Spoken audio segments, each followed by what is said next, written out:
The sound of a heavy shove and a sharp insult cut through the air like a whip crack. "Get your filthy hands off the paint, old man." The showroom went dead silent. Then the phones came out. A crowd had already begun to form around the gleaming vehicle, their cameras raised high, recording every second of the humiliation. The elderly man in the faded red jacket stumbled backward, his weathered hands raised defensively. His body collided with the polished chrome of a luxury sedan behind him.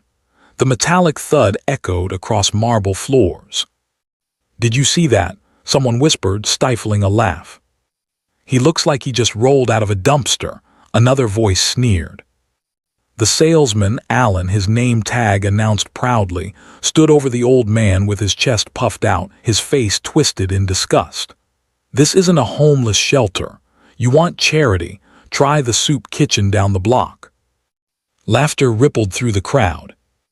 The old man said nothing. He didn't argue. He didn't curse. He simply steadied himself against the car and lowered his gaze to the floor, his shoulders sagging under the weight of public shame. Nobody in that showroom knew his name. Nobody knew why he had come. And nobody knew that in less than 10 minutes their laughter would turn to horror, their mockery would become their nightmare, and the man they humiliated would reveal a truth so devastating it would shatter careers, expose cruelty, and rewrite every assumption they had made. Because the old man didn't need to defend himself. His silence wasn't a weakness. It was power. If you're listening right now, help me prove something wrong. My mother said I wouldn't even reach 10,000 subscribers, but I believe stories like this deserve to be heard. Help me show her that these stories matter. Please subscribe to Beyond Hope and Belief, and let's keep breathing life into stories that were never meant to stay silent. Now, let's continue. Alan thought he was protecting a $200,000 vehicle. He didn't realize he was destroying his entire future. The bystanders thought they were witnessing entertainment, a viral moment to post online. They didn't realize they were documenting their own complicity in something far uglier than a shove. And in the corner of that glittering showroom, wiping down baseboards with a worn mop and a bucket of soapy water, stood a man nobody noticed. A janitor, invisible, dismissed, beneath attention. His name was Lucius. He had watched the entire scene unfold. He had seen the shove. He had heard the laughter. And while everyone else reached for their phones, Lucius reached for something else entirely, his humanity. What nobody in that room understood, what couldn't have understood, was that the next few minutes would expose the truth about all of them, about who we choose to protect, about who we choose to see, about the difference between a paycheck and a soul. The man in the red jacket wasn't a beggar. The janitor with the mop wasn't just surviving. He was holding on to his daughter's life by a thread. And the salesman in the designer tie, he had just made the most expensive mistake of his life. Because Malcolm, the quiet, unassuming man now dusting off his jacket, held more than dignity in his worn hands. He held them all their lives. And Lucius, the man society had trained them to overlook, held more honor in his calloused fingers than every person in that showroom combined. Nobody knew that the janitor's next act of simple kindness would unlock a miracle. Nobody knew that the old man's secret would rewrite everything. And nobody knew that in a world obsessed with appearances, the only thing that truly mattered was about to be revealed. Not in a boardroom, not in a courtroom, but in the space between a bottle of water and a broken man's quiet tears. This is not a story about revenge. This is a story about reckoning. Alan saw him the moment the glass doors parted. An old man, 70 maybe older, shuffling into the showroom like he'd wandered off from a bus stop somewhere. That jacket, faded red, frayed at the cuffs, the kind of thing you'd find crumpled in a Goodwill bin, caught the afternoon light filtering through the floor-to-ceiling windows. It looked worse under the showroom's crystal chandeliers. Alan's lip curled. He'd been polishing the hood of a midnight blue convertible when the old man entered, and now he straightened, cloth still in hand, his jaw tightening. 3 years at Premier Motors had taught him to read people in seconds. The shoes told him everything. Scuffed leather, worn soles. No laces, just elastic bands stretched across the tops like sad little bridges. This wasn't a customer, this was a problem. Alan glanced around the showroom. A couple near the SUV display, a businessman examining a sedan's interior. Both of them belonged here. Both of them looked like money. But this man looked like he'd gotten lost on his way to the recycling center. The old man moved slowly toward the vehicles, his fingers trailing along his sides as if unsure where to put them. His eyes swept across the gleaming paint jobs, the leather interiors, the price tags mounted on sleek metal stands.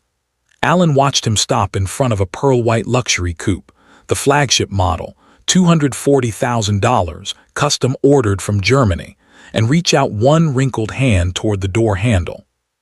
That was enough. Alan dropped the polishing cloth onto a nearby desk and strode across the marble floor, his dress shoes clicking sharply with each step. His heart pounded with irritation, with something almost like offense.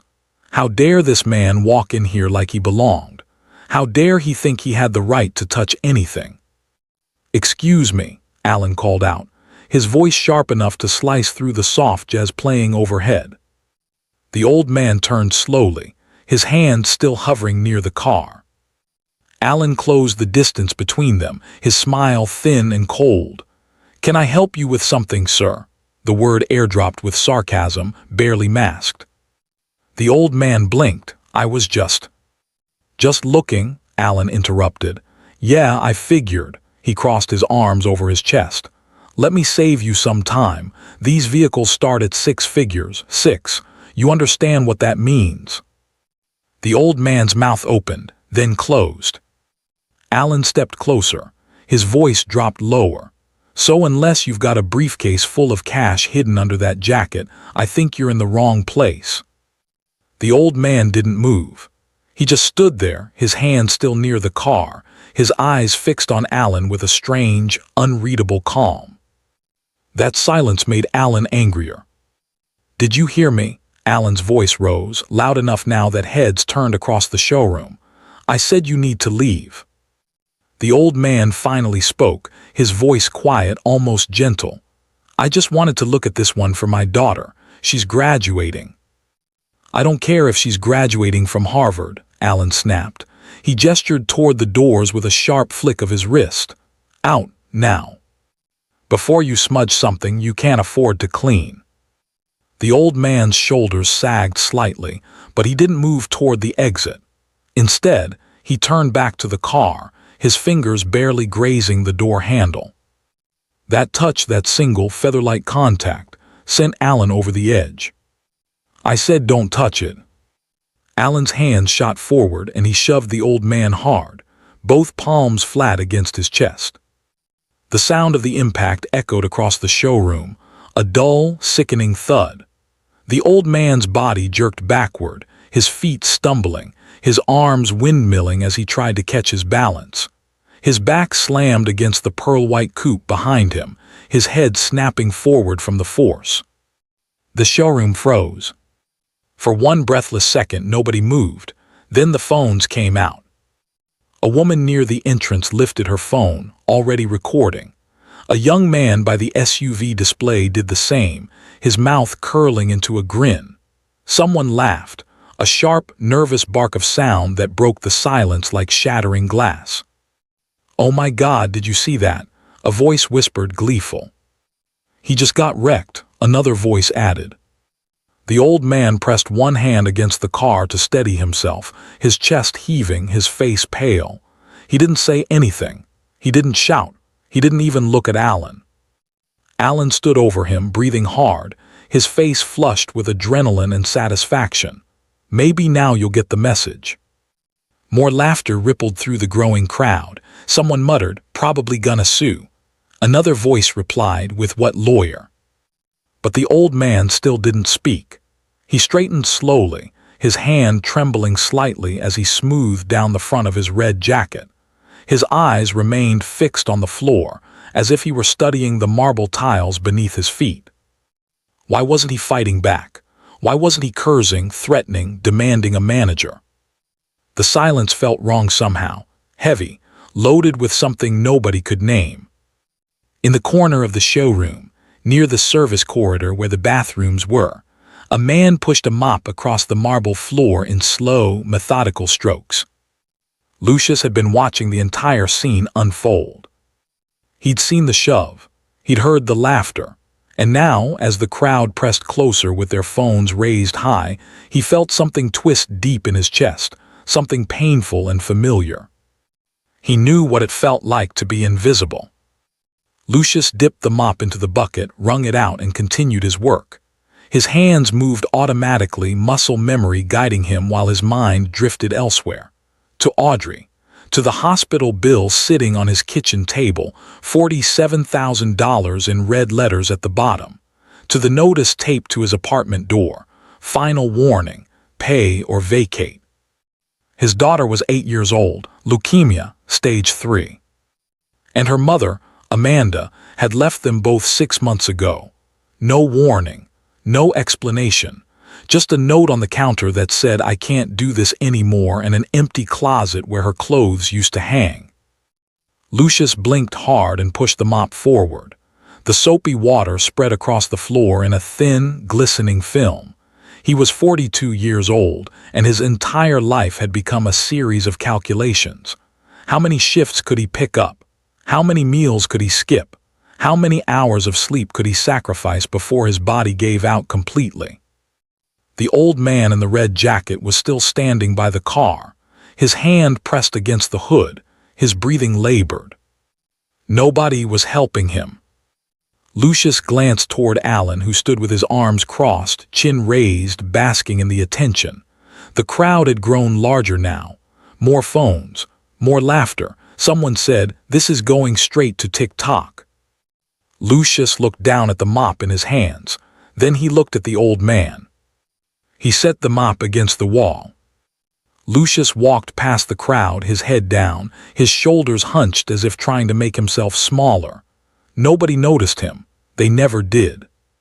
He reached the old man and bent down slightly. "Sir," he said quietly, "are you okay?"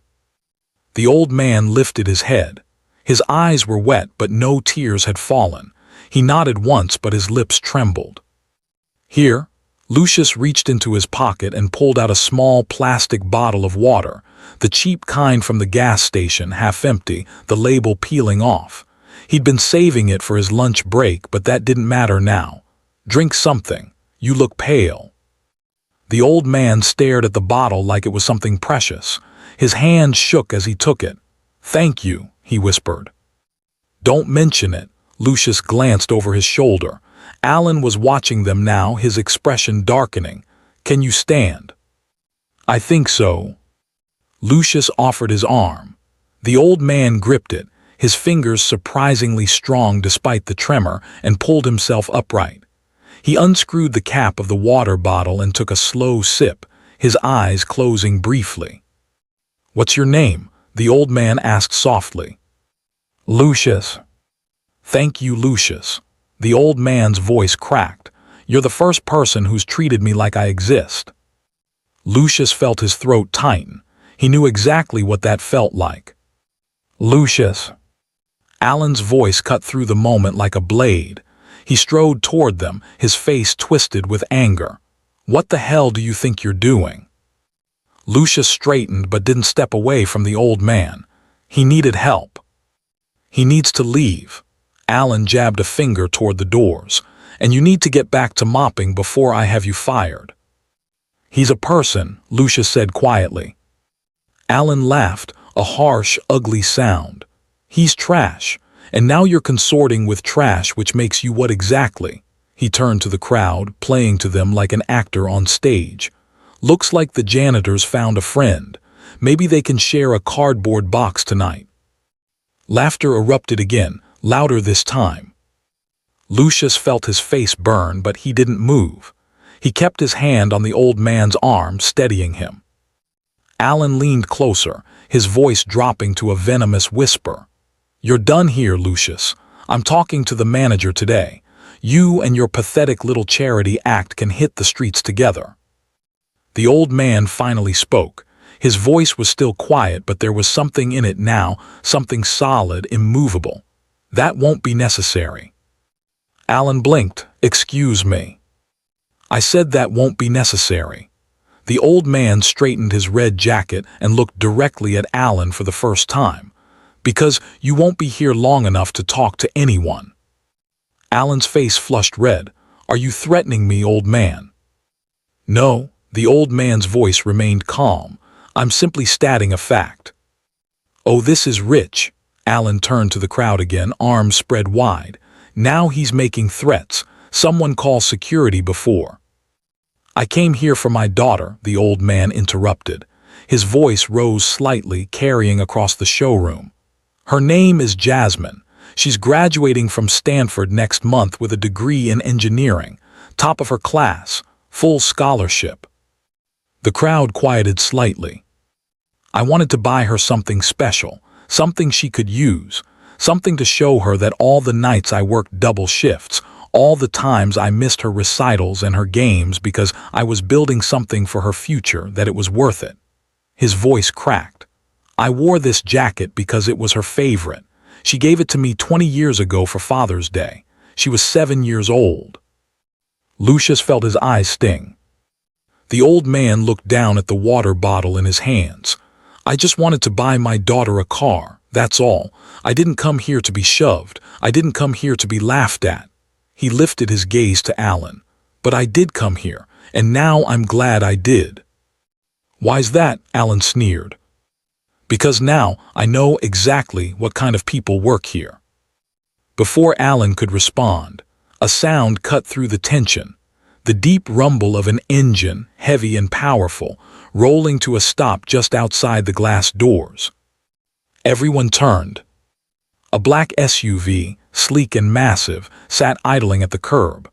The windows were tinted so dark they looked like polished obsidian. The license plate read CEO1. The manager's office door flew open. A man in a gray suit burst out, his face bone white, his eyes wide with panic.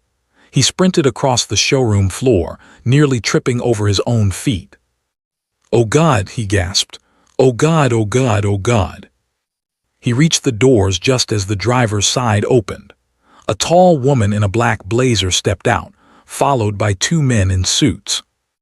The manager yanked the door open and practically fell to his knees. "Mr. Ashford," he stammered, we didn't know you were coming. We would have prepared." "Mr. Ashford," Alan's voice had lost all its confidence. The old man, Malcolm Ashford, smiled faintly. "That's my name." The crowd went silent. Malcolm turned to the manager. "Is this how you train your staff, to assault customers, to humiliate them for sport?" The manager's mouth opened and closed like a fish drowning in air. "I own this dealership," Malcolm said quietly.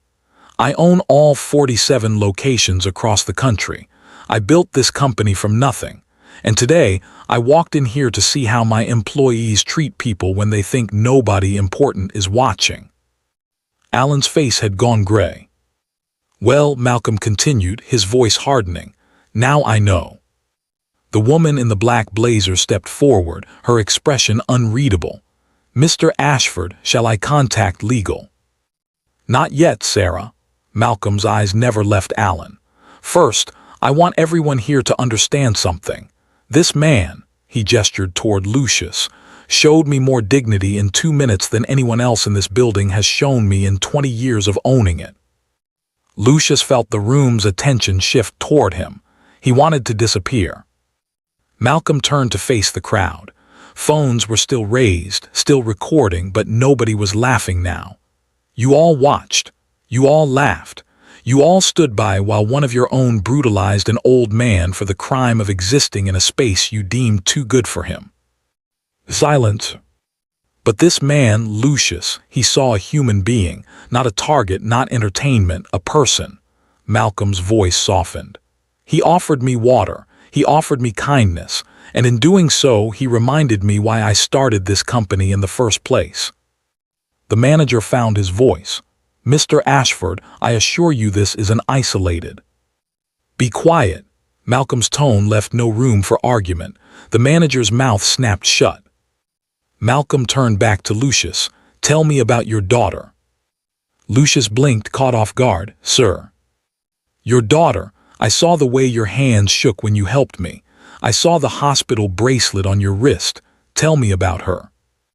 Lucius swallowed hard. "Her name's Audrey, she's 8, she has leukemia." Malcolm's expression softened. "And her mother?" "Gone." "I see." Malcolm nodded slowly. "How much do you owe?" "Sir, you don't have to." "How much?" Lucius's voice came out as a whisper. 47,000 for the treatments, and we're about to be evicted." Malcolm turned to Sarah. "Write it down." Malcolm walked slowly around the showroom, his hands clasped behind his back. Every eye followed him. When he reached the pearl-white coupe, the one Alan had shoved him against, he ran his fingers along the hood. "Beautiful machine," he murmured. Then he turned to Lucius. "Come here." Lucius approached hesitantly, his heart hammering. Malcolm took Lucius's hands in his own and turned them over, studying the calluses, the scars, the rough patches where years of chemical cleaners had worn away the skin. "These are working hands, honest hands." He looked up. "How much do you make here?" $12 an hour. Malcolm winced. 12. He shook his head. "Sarah, how many vehicles do we have on this floor?" 23, sir. "And the total value?" Sarah consulted her tablet. "Approximately 4.2 million. Malcolm nodded. He looked at Lucius. "I'm buying all of them." The room erupted in gasps. "I'm putting the entire fleet in your name, Lucius. You'll sell them, keep the commission, and use the proceeds however you see fit. But first," Malcolm's voice grew firm, "we're setting up a fund. The Audrey Health and Education Fund. $1 million. It will cover all her medical expenses, past and future, and ensure she has everything she needs for her education." Lucius's knees buckled. He would have fallen if Malcolm hadn't caught him. "Why?" Lucius choked out. "Why would you do this?" "Because you saw me," Malcolm said simply. "Because when everyone else looked away, you looked at me and saw a person worth helping. That's worth more than every car in this showroom combined." Tears streamed down Lucius's face. Malcolm turned to the manager. "Fire Alan, immediately, and anyone who laughed, I want their names. We'll decide their futures later." "Yes, sir." Security appeared within minutes. 2 large men in black uniforms flanked Alan, who stood frozen, his face slack with shock. "Wait," Alan stammered.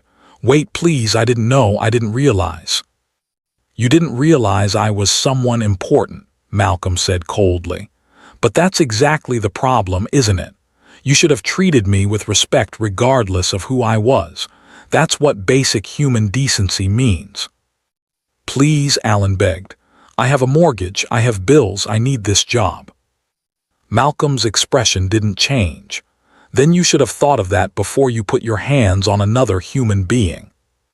The security guards took Alan by the arms. He didn't resist. As they led him toward the doors, the crowd parted silently. Nobody filmed this part. Nobody laughed. When Alan was gone, Malcolm turned back to Lucius. The 2 men stood facing each other in the center of the showroom, surrounded by millions of dollars in machinery and hundreds of dollars in broken pride. "Thank you," Malcolm said quietly. "No, sir, thank you." Malcolm smiled, a real smile, warm and genuine. "My daughter asked me once why I still wore this old jacket.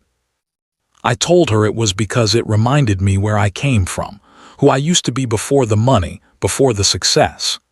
He touched the faded red fabric. "Today, it reminded me of something else. It reminded me that a person's worth has nothing to do with what they wear or what they drive. It has everything to do with what they do when they think nobody's watching." Lucius wiped his eyes with the back of his hand. Malcolm extended his hand. In this world, Lucius, there's only one currency that never loses value. Not gold, not stocks, not real estate. He gripped Lucius's hand firmly. Kindness, that's the only thing that matters in the end. Lucius held on tight, his calloused fingers wrapped around Malcolm's, and for the first time in 6 months, since Amanda left, since the diagnosis, since the world had collapsed around him, he felt something he'd almost forgotten. Hope. Outside, the black SUV waited. Malcolm climbed in, gave one last wave through the window, and disappeared into the afternoon traffic. The showroom remained silent for a long time after he left. And in that silence, Lucius stood among 23 vehicles that now bore his name, a bottle of water still clutched in his other hand, and thought about his daughter. About how he'd tell her the story of today. About how a simple act of human kindness had changed everything. About how sometimes the smallest gesture carries the greatest weight. And about how the world might be cruel, might be cold, might be utterly indifferent to suffering. But every now and then, if you're lucky, if you're kind, if you hold on to your humanity when everyone else has let theirs slip away, sometimes the world surprises you. Sometimes it gives back. And sometimes, just sometimes, compassion wins. Thanks for watching. If you enjoyed this story, please do well to like, share, comment, and most especially subscribe. And turn on your notification for my next upload.